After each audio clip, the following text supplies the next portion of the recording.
दिल्ली के पूर्व उप मुख्यमंत्री मनीष सिसोदिया की 17 महीने बाद रिहाई के बाद अब दिल्ली के मुख्यमंत्री अरविंद केजरीवाल की भी रिहाई जल्द हो सकती है। ऐसा माना जा रहा है कि उनकी रिहाई एक स्टेप दूर है, यानी सुप्रीम कोर्ट से जमानत। शराब घोटाले मामले को लेकर ईडी की कार्यवाही में फंसे अरविंद केजरीवाल को सुप्रीम कोर्ट ने अंतरिम जमानत तो 1 महीने पहले ही दे दी थी, लेकिन उनकी रिहाई से पहले ही सीबीआई ने उन पर अपना शिकंजा कस दिया, जिसकी वजह से उनकी रिहाई पिछले महीने नहीं हो पाई थी। लेकिन अब केजरीवाल के वकीलों अभिषेक मनु सिंघवी और उनकी टीम ने लोअर कोर्ट तथा हाई कोर्ट तक की औपचारिकताएं पूरी कर ली हैं। अब सिर्फ सुप्रीम कोर्ट की औपचारिकता बाकी है। आपको याद होगा कि शराब घोटाले में ईडी द्वारा जितने भी मामले बनाए जा रहे हैं, उनमें लोअर कोर्ट या हाई कोर्ट जमानत दे ही नहीं रहे। वर्ष 2019 में जब से पीएमएलए के तहत अपराध दर्ज किए जा रहे हैं, उनमें जमानत के लिए कई महीने गुजर जा रहे हैं। मनीष सिसोदिया खुद 17 महीने बिताकर कल ही तिहाड़ से बाहर आए हैं। आज सुबह मनीष सिसोदिया सबसे पहले कनॉट प्लेस स्थित हनुमान मंदिर पहुंचे, उसके बाद राजघाट, जहां पर उन्होंने राष्ट्रपिता महात्मा गांधी को श्रद्धांजलि अर्पित की, और उसके बाद आम आदमी पार्टी के दफ्तर गए। अपने साथी कार्यकर्ताओं को संबोधित करते हुए उन्होंने भारतीय जनता पार्टी पर तानाशाही करने का आरोप लगाते हुए कहा कि सुप्रीम कोर्ट ने तानाशाही को कल कुचला है। उन्होंने यह भी कहा कि मुख्यमंत्री अरविंद केजरीवाल भी जल्द ही जेल की सलाखों से बाहर निकल आएंगे। आपको याद होगा कि दिल्ली शराब नीति मामले के संदर्भ में मनीष सिसोदिया को 26 फरवरी 2023 को सीबीआई ने गिरफ्तार किया था, और उसके बाद 9 मार्च 2023 को ईडी ने भी कार्रवाई करते हुए उनकी गिरफ्तारी दोहरा दी थी। लेकिन 17 महीने बाद आखिरकार शुक्रवार को सुप्रीम कोर्ट ने सीबीआई और ईडी के दोनों मामलों में उन्हें जमानत दे दी, और वह शाम करीब 6 बजे जेल से बाहर भी आ गए। आपको बता दें कि भले ही 3 शब्दों पर मनीष सिसोदिया को जमानत कर दी गई है, लेकिन सुप्रीम कोर्ट ने हाई कोर्ट पर भी तंज करते हुए कहा है कि हाई कोर्ट और लोअर कोर्ट इस तरह से जमानत नहीं दे रही है। उसकी वजह से सुप्रीम कोर्ट में जमानत के संबंधित मामलों की संख्या बढ़ती जा रही है। उन्होंने अपने आदेश में कल यह भी कहा था, किसी भी अपराध में जमानत देना एक नियम है, जबकि हिरासत में रखना अवसाद है। मनीष सिसोदिया ने अपने कार्यकर्ताओं को संबोधित करते हुए जो मुख्य 5 बड़ी बातें कहीं, वे इस प्रकार हैं। पहली यह कि भारतीय जनता पार्टी को डोनेशन नहीं देने पर कई बिजनेसमैन को झूठे केस में फंसाया गया और वे जेल में है। दूसरा, उन्होंने कहा है कि वर्ल्ड रेसलर विनेश फोगाट के साथ गलत हुआ है। विनेश फोगाट पूरे हिंदुस्तान के लिए एक गौरव बन चुकी है। उन्होंने कई बार हमारा और हमारे देश का मान बढ़ाया है, लेकिन अफसोस कि जंतर मंतर पर खड़ीडीडी होकर कहती थी कि भाजपा के सांसद ने हम महिला खिलाड़ियों को छेड़ा है, तो केंद्र सरकार सांसद को गिरफ्तार तक नहीं करती, बल्कि उनके सोशल मीडिया पर भौतिक महिला खिलाड़ी को ही ट्रोल किया गया। ये तानाशाही नहीं तो क्या है? विनेश फोगट के साथ जो भी हुआ है गलत हुआ है। किसने किया ये सबको पता है। तीसरी बात उन्होंने कही कि संविधान निर्माता बाबा साहेब अंबेडकर को पता था कि देश में तानाशाही बढ़ेगी, इसलिए उन्होंने 75 साल पहले ही इस बात का अंदाजा लगा लिया था। अब आप ही सोचिए कि कोई सरकार जब सरकारी एजेंसी का दुरुपयोग करेगी तब कौन बचाएगा। उन्होंने सभी वकीलों का शुक्रिया अदा करते हुए कहा कि अभिषेक मनु मेरे लिए भगवान स्वरूप है। चौथी बात, भाजपा को लगा कि वह हम पर झूठे मुकदमे लगाकर जेल में ही सड्ढा देंगे, लेकिन जनता के आंसुओं में बहुत ताकत होती है। उन्होंने ये भी कहा कि मुझे उम्मीद थी कि 7-8 महीने में मुझे न्याय मिल जाएगा, लेकिन इसमें 17 महीने लग गए हैं।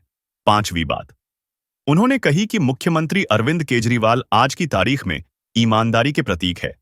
उनके छवि को बिगाड़ने के लिए भारतीय जनता पार्टी षड्यंत्र रचे जा रही है। क्योंकि तानाशाही की लड़ाई है, और ये तानाशाही मेरे लिए नहीं, अरविंद केजरीवाल जी के लिए नहीं, आम आदमी पार्टी के कार्यकर्ता नेताओं के लिए नहीं, विपक्ष के पार्टी कार्यकर्ता नेताओं के लिए नहीं, देश के एक एक आदमी को बचाने के लिए है। इसलिए आज कल जब सुबह बेल का ऑर्डर आया, उससे पहले मैं ऐसे ही टीवी देख रहा था, उसमें 9 अगस्त के बारे में डिटेल चल रहा था, कैसे 9 अगस्त कितना महान दिन है, भारत छोड़ो आंदोलन चलाया था। फिर 10:30 बजे ऑर्डर आ गया बेल का। मैं आंखें बंद की, मैंने भगवान से पूछा ये है क्या? 9 अगस्त भारत छोड़ो के दिन बेल दे रहे हो, चक्कर क्या है? अंदर से आवाज आई कि भारत छोड़ो के दिन इसलिए दे रहे हैं क्योंकि जेल से बाहर निकलो और तानाशाही भारत छोड़ो की आवाज लगाओ। तानाशाही भारत छोड़ो। इस तानाशाही का शिकार हर आम आदमी हो रहा है। तानाशाही भारत छोड़ो की आवाज उठानी पड़ेगी गली गली में, मोहल्ले मोहल्ले में। और हम ये नहीं कह रहे तानाशाहो भारत छोड़ो, हम तानाशाहों के खिलाफ नहीं, हम तानाशाहों को भारत नहीं छुड़वाएंगे। हमने कई देशों में ये मॉडल देख लिए। वो क्या करते हैं, कई तानाशाह वो बड़े बड़े आंकड़े दिखाएंगे, देखो हमारी इकोनॉमी इतने मिलियन ट्रिलियन फिलियन पहुंच गई, जीडीपी फीडीपी के आंकड़े इतने बढ़ गए। उसके बाद आंकड़े दिखाते दिखाते सारे विपक्ष के नेताओं को जेल में डाल देते हैं या उनको देश से बाहर भगा देते हैं, विपक्ष के कार्यकर्ताओं को जेल में ठेल देते हैं। और उसके बाद कहते हैं देखो हम तो चुनाव पे चुनाव जीतते जा रहे हैं, हमारी तो जीडीपी भी बढ़ रही है, हमारी तो ट्रिलियन बिलियन चल रहे हैं। लेकिन हकीकत क्या है, वो कई देशों की जनता ने दिखा चुकी है कि भाई हम तो तानाशाहों को बाहर भगा देते हैं, लेकिन हम भारत हैं, हम विवेकानंद की, गांधी की, नानक की जन्मभूमि है, हम बाबा साहब की जन्मभूमि है। हमारे को जरूरत नहीं है किसी तानाशाह को बाहर भगाने की, हम तो तानाशाही को बाहर भगाएंगे। तो तानाशाही भारत छोड़ो, भारत छोड़ो, भारत छोड़ो, तानाशाही भारत छोड़ो, भारत छोड़ो, भारत छोड़ो, तानाशाही भारत छोड़ो, भारत छोड़ो, भारत छोड़ो। तानाशाही आज हमारे और आपके जीवन के लिए, एक आम आदमी के जीवन के लिए खतरा बन गई है, इसको छुड़वाना पड़ेगा। ये संविधान के लिए खतरा बन गई है, हमारे सामाजिक ताने बाने के लिए खतरा बन गई है, हमारी बहनों के लिए खतरा बन गई है, हमारे खिलाड़ियों के लिए, हमारे व्यापारियों के लिए खतरा बन गई है। इससे लड़ना पड़ेगा। और एक चीज कहूंगा यहां से, विपक्ष के लिए भी और इनकी सत्ता में बैठे नए नए साथियों के लिए भी जो इनके साथ नए नए गए हैं, इस तानाशाही से अगर लड़ना है तो एकजुट होकर लड़ना पड़ेगा। ये ना सोचें कि आज आम आदमी पार्टी के कार्यकर्ता और नेता जेल में हैं, कल नंबर आपका भी आएगा, कल नंबर उनका भी आएगा जो दूसरे पक्ष में बैठे हैं या इधर के पक्ष में बैठे हैं। कल नंबर उनका भी आएगा जो इधर नए नए गए हैं कि हम तो इनके साथ हैं। एनडीए के साथियों को भी कहना चाहता हूं, उनके साथ जो गए हैं, और इंडिया गठबंधन के भी एक एक आदमी को और बाकी सब पार्टियों के साथियों को कहना चाहता हूं, पार्टी की जिंदगी के लिए नहीं, नेताओं की जिंदगी के लिए नहीं, देश के लिए इकट्ठा होकर लड़ना पड़ेगा, देश के लिए इकट्ठा होकर लड़ना पड़ेगा। और आज कह रहा हूं इस मंच से कि अगर देश के पूरे विपक्ष के नेता पूरी ताकत से एक बार हुंकार भर देंगे तो आज देश में वो माहौल है कि अरविंद केजरीवाल जी 24 घंटे के अंदर बाहर आ जाएंगे। अगर देश के विपक्ष के नेता एकजुट होकर हुंकार भर देंगे तो केजरीवाल जी केवल और केवल 24 घंटे के अंदर जेल से बाहर आ जाएंगे। मैं आज लिख के दे रहा हूं आपको। लेकिन इकट्ठे होकर करना पड़ेगा। ये मत सोचिए अभी तो केजरीवाल जी गए, जब हम पे आएगी तो देखेंगे, नहीं, सब पे आई हुई है। सबको इकट्ठे होकर लड़ना पड़ेगा, सबको इकट्ठे होकर चुनाव भी लड़ने पड़ेंगे, लड़ाइयां भी लड़नी पड़ेंगी, कानूनी लड़ाइयां भी लड़नी पड़ेंगी। और एकजुट हो गया तो इस चुनाव में तो दिखाई दिया कि 400 पार ढूंढते रह गए। एकजुट होकर लड़ेंगे तो आगे आने वाले चुनावों में भी ढूंढते रह जाएंगे कहां है,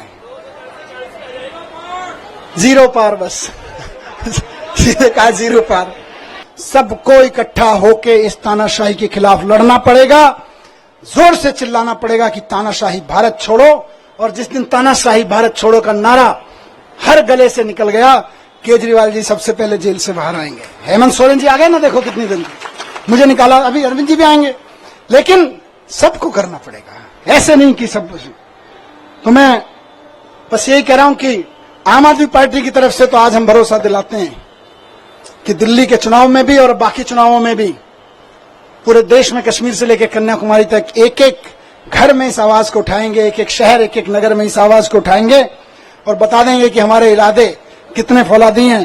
तुम चाहे जितनी यातनाएं दे लो, तुम चाहे जितने जुल्म कर लो, जब तक इस देह में प्राण रहेगा और माथे पे संविधान रहेगा, इस दिल में हिंदुस्तान रहेगा। भारत माता की, भारत माता की। बहरहाल मनीष सिसोदिया के जेल से बाहर आने के बाद आम आदमी पार्टी के कार्यकर्ताओं में भारी उत्साह है, जबरदस्त जोश आ गया है और उन्हें उम्मीद है कि अब उनके दोनों नेता अरविंद केजरीवाल और सत्येंद्र जैन भी जल्द ही जेल से बाहर आ जाएंगे। सवाल सिर्फ एक ही है कि क्या ईडी और सीबीआई के मामलों में गिरफ्तार किए गए लोगों को लोअर कोर्ट और हाई कोर्ट ने जमानत न देने की कसम खा रखी है। और ऐसे सभी मामलों में क्या हर इंसान को सुप्रीम कोर्ट का दरवाजा खटखटाना पड़ेगा? क्या यही लोकतंत्र है? एक बहुत बड़ा सवाल आज सरकार की कार्यशैली पर भी उठ रहा है। क्या आपको लगता नहीं कि सुप्रीम कोर्ट की टिप्पणी के बाद हाई कोर्ट और लोअर कोर्ट को भी अपनी कार्यशैली में परिवर्तन लाना चाहिए? Bureau report, news T20 Bhilai.